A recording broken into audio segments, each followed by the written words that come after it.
जबलपुर शहर में आज मध्य प्रदेश शासन के उच्च शिक्षा मंत्री इंदर सिंह परमार पहुंचे, जहां उनका भव्य स्वागत किया गया। इस मौके पर इंदर सिंह परमार ने पत्रकारों से रूबरू होते हुए बताया कि हमारे भारत में गुरु शिष्य की परंपरा वर्षों पुरानी है।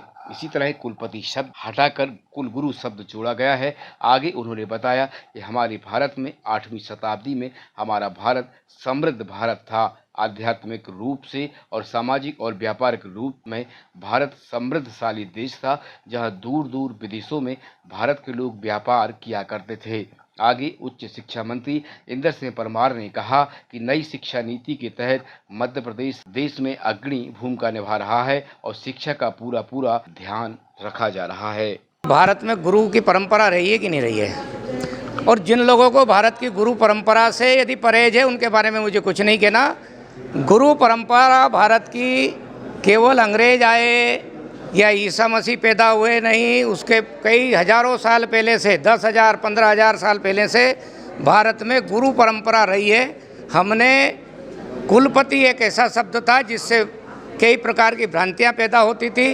भारत की परंपराओं के अनुसार हमने कुलगुरु शब्द को जोड़ा है और मैं समझता हूं कि भारत के अनुसार वही सर्वश्रेष्ठ शब्द है जिसको हमने स्थापित करना है। भारत के हमारे पूर्वज पुरखे 8वीं शताब्दी में विश्व में आध्यात्मिक और व्यापार करने के बहुत बड़े संबंध थे। हमारे दुनिया में हमारी आर्थिक स्थिति बहुत अच्छी थी, स्ट्रांग थी, और इसलिए मैंने कहा था कि जो लोग बाहर के जो खोज की कह रहे हैं उसके पहले भारत के हमारे लोग वहाँ पर गए हैं। इसलिए भारत के संबंध दुनिया के कई देशों से रहे हैं, आज भी आगे भी रहने वाले हैं। भारत के पूर्वजों ने जो किया है उस पर सबको गर्व करना चाहिए। देखिए, सब पाठ्यक्रम को जोड़ने का काम पाठ्यक्रम समिति करती है, सब विश्वविद्यालय में व्यवस्था है, वो एकेडमिक लोग करते हैं। जो उस समितियों में प्राध्यापक है, शिक्षाविद, वो करते हैं। वो काम चल रहा है। भारतीय ज्ञान परंपरा को सम्मिलित भी उसी पर एक सिस्टम से किया जाता है। किसी भी शिक्षा पद्धति में अचानक कोई चीज़ नहीं जोड़ी जाती है, उसको एक पद्धति से किया जाता है। जो काम चल रहा है। नई शिक्षा नीति